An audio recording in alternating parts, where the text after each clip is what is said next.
Natapos na ang palabas na Batang Kwapo at ngayon ay sisimulan na natin ang pagtalakay sa House of Lies. Para sa mga nais manood, huwag kalimutang mag-subscribe sa aming Cinema Insight English channel at patuloy na suportahan kami. Maraming salamat. Sa kabanatang ito, lubhang nabalisa sina Thea at Paolo tungkol sa telepono ni Jobert sapagkat naroon ang video na maaaring maglantad ng kanilang lihim.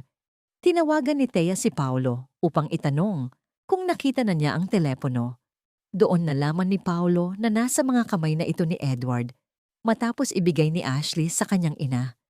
Sinubukan ni Thea na makuha ang telepono, ngunit nahuli siya ni Edward at mariing binalaan na huwag manghimasok sa pag-aari ng iba. Wala nang nagawa si Thea kundi ibigay ito kay Edward upang maiwasan ang mas malaking gulo. Si Edward mismo ang nagdala ng telepono kay Marge.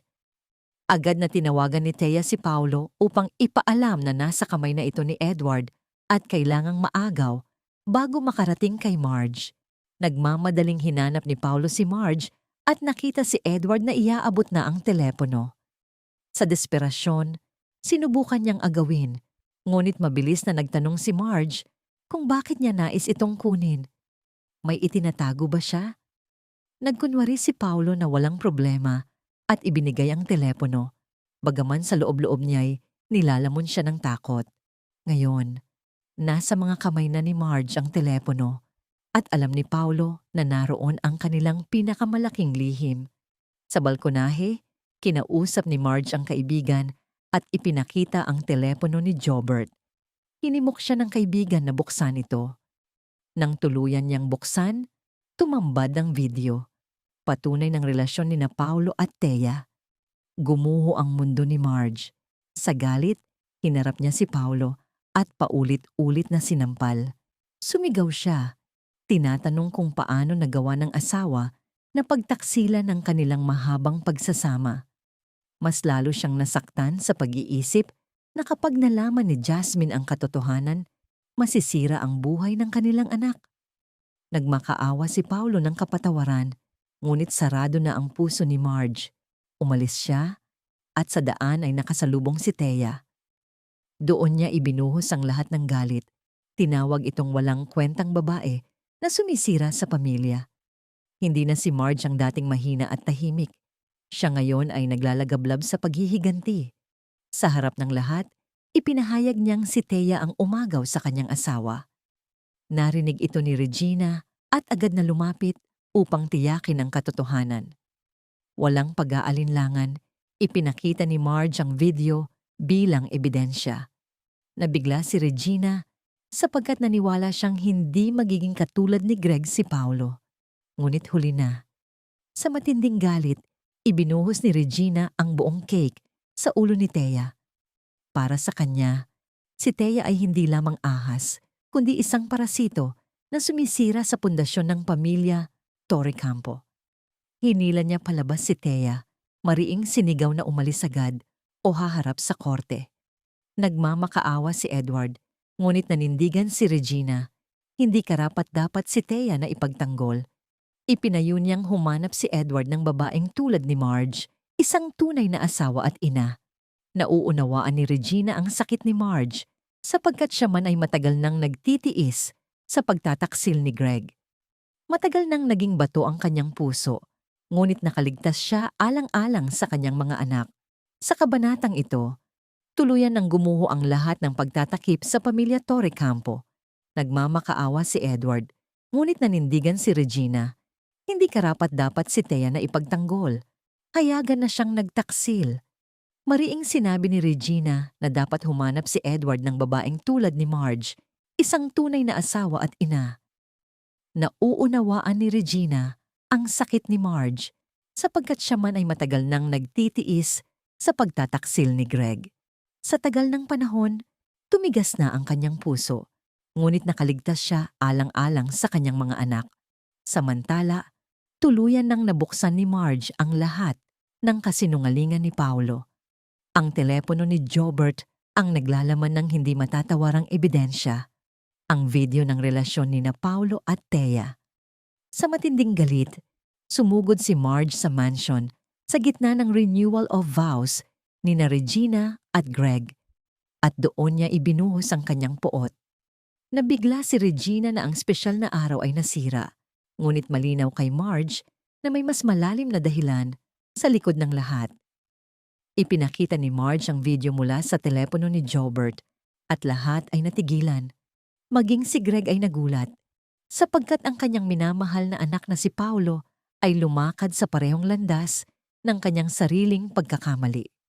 Sa galit, hinarap ni Edward si Thea at mariing nagtanong kung gaano nakatagal ang relasyon. Mariin namang sagot ni Thea na bago lamang ito at nahulog lamang siya kay Paolo. Sa sandaling iyon, gumuho ang lahat ng lihim at mas madilim na banggaan ang sumiklab sa loob ng pamilya Torrecampo. Lumitaw ang mga paratang na ginamit ni Paolo ang kanyang kahinaan upang bitagin si Thea. Ngunit gaano man ipaliwanag ni Thea, hindi na siya pinaniwalaan ni Edward.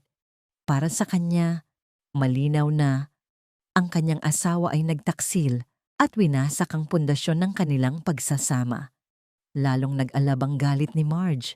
Sa kanyang paningin, hindi na nakatayo sa matibay na lupa ang pamilya Torrecampo, kundi sa kasinungalingan at pagtataksil.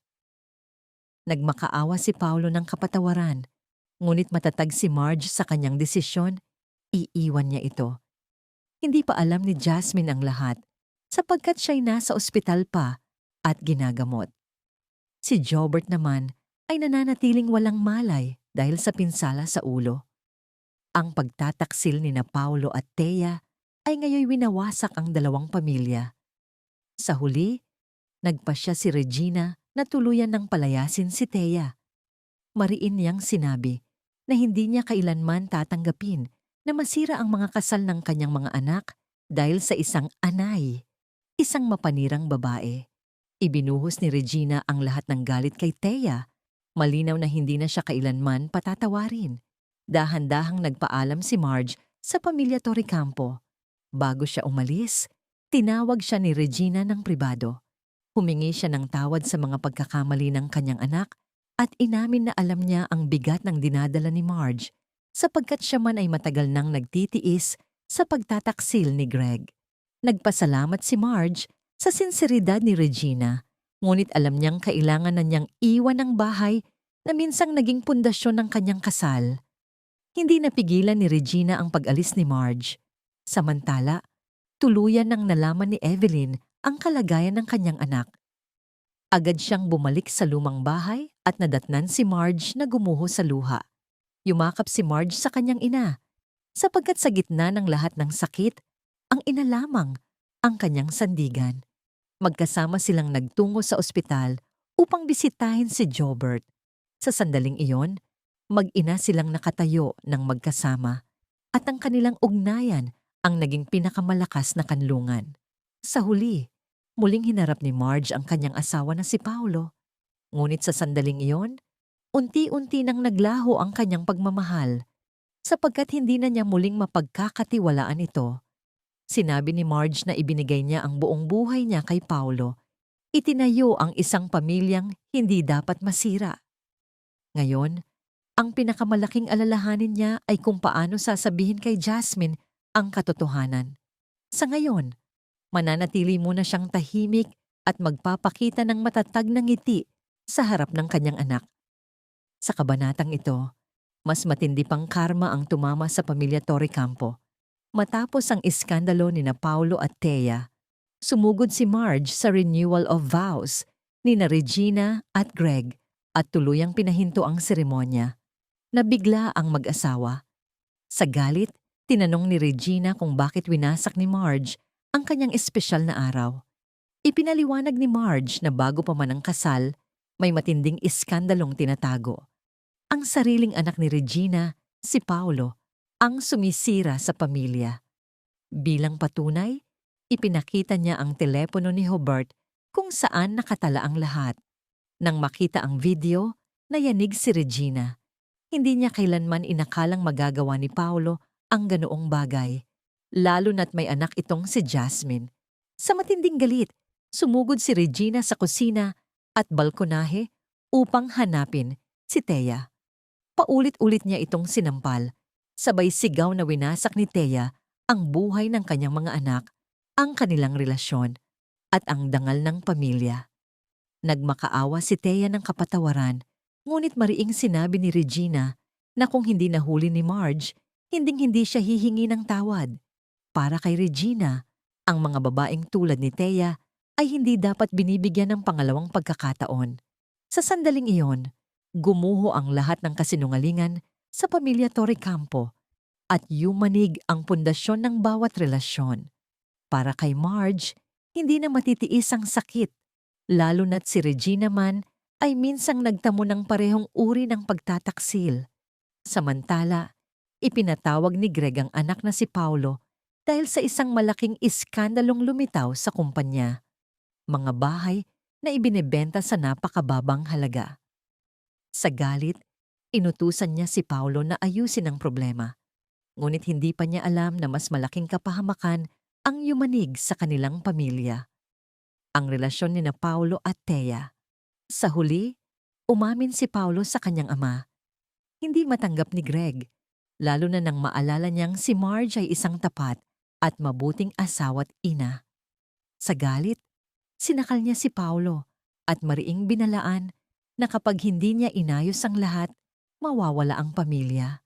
Lumabas si Paulo ng opisina, sugatan ng damdamin, at sinalubong pa ng isang sampal mula kay Regina. Mariing sinabi ni Regina na naniwala siyang hindi magiging katulad ni Greg si Paulo. Ngunit sa huli, lumakad siya sa parehong landas at mas masahol pa, nakipagrelasyon sa asawa ng kanyang kapatid na si Edward. Sumiklab ang matinding banggaan ni na Paulo, Marge, Thea at Edward. Sa galit, sinugod ni Edward ang kapatid at nauwi sa pisikal na laban. Sinubukan ni Thea na mamagitan, ngunit itinulak lamang siya. Sa sandaling iyon, sinabunutan ni Marge si Thea at tinawag itong ahas. Hindi niya matanggap na pinili ni Thea na magtaksil sa mga lalaking tulad nila. Sa loob ng pamilya Torrecampo, lalo pang lumakas ang galit, away at puot. Nagmakaawa si Paulo ng kapatawaran, ngunit mariing sinabi ni Marge na hinding-hindi na niya ito mapapatawad. Para sa kanya, si Thea ay isa lamang kirida at ang ginawa ni Paulo ay patunay na may tinatago siya. Sinabi ni Marge na mabuti na lamang at naitala ni Hobart ang video kung hindi ay maaaring naloko siya habang buhay. Napaiyak si Paulo na pagtanto niyang tapos na ang lahat. Gayunman, nangako siyang gagawin ang lahat upang muling makuha ang tiwala ni Marge. Ngunit matatag ang desisyon ni Marge. Isasampa niya sa korte sina Paulo at Thea. Hindi sumang-ayon si Greg. Ayaw niyang madamay ang pangalan ng pamilya sa mas malaking iskandalo, lalo na't may kinalaman sa pagtataksil. Nagmakaawa si Regina kay Marge, sinabing baka pwedeng itago muna ang katotohanan at pag-usapan sa ibang pagkakataon. Ngunit mariing sagot ni Marge, paano niya maitatago ang ganitong katotohanan? Ang galit at sakit sa kanyang puso ay hindi na mapipigilan.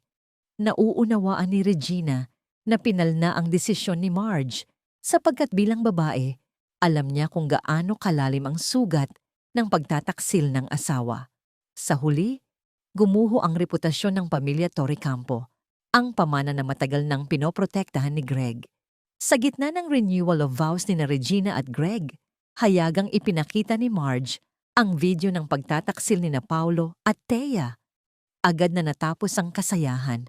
Maging si Manang Yoli ay nagsabi na, gaano man subukan ng pamilya Torrecampo na itago ang lahat, ang katotohanan ay hindi na kailanman maitatago. Sa kabanatang ito, lalo pang lumalim ang banggaan sa loob ng pamilya Torrecampo.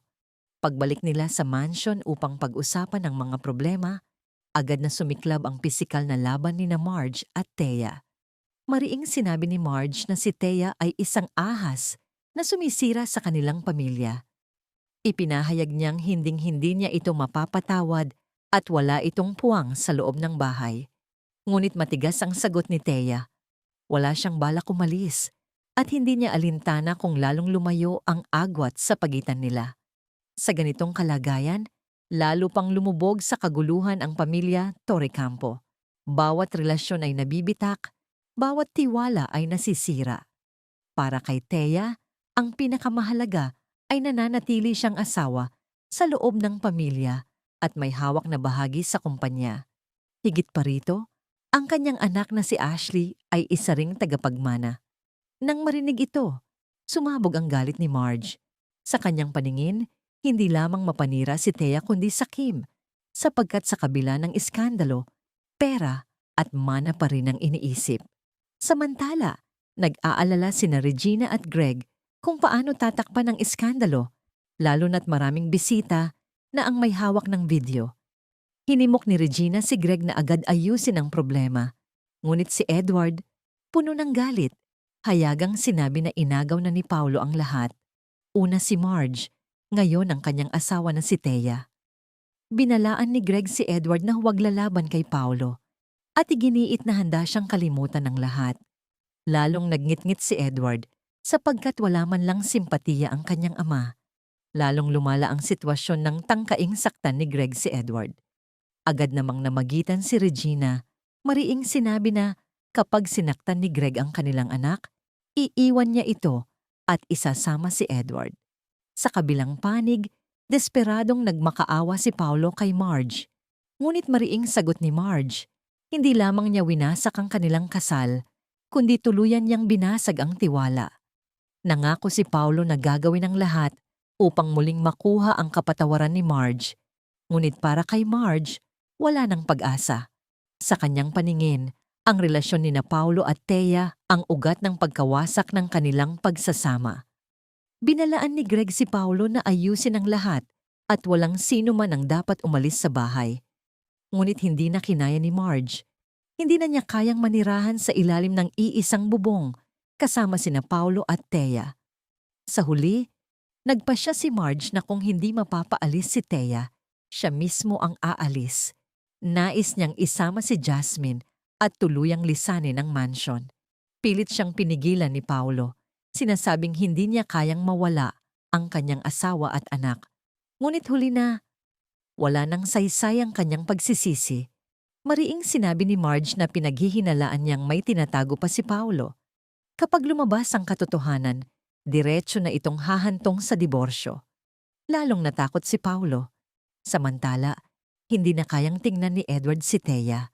Para sa kanya, isa itong anay na winasak ang kanyang buhay. Mariin niyang sinabi na hinding-hindi na niya muling tatanggapin si Thea. Naniniwala siyang hanggat naroon si Paulo, mananatili ang kasinungalingan at pagtataksil. Sa mga mata ni Edward, may malalim na simpatiya siya para kay Marge. Sapagkat noon, si Marge ang nagahon sa kumpanya mula sa pagkakalubog sa utang at kahihiyan. Ang kanyang kontribusyon sa pamilya ay hindi matatawaran. Ngunit ngayon, lahat ay gumuho dahil sa pagtataksil ni na Paulo at Thea, ang tiwala, pagmamahal at respeto sa loob ng pamilya ay tuluyang nawasak. Para kay Marge, wala nang kinabukasan. Ang pinakamalaking sugat ay ang pagkawasak ng tiwala.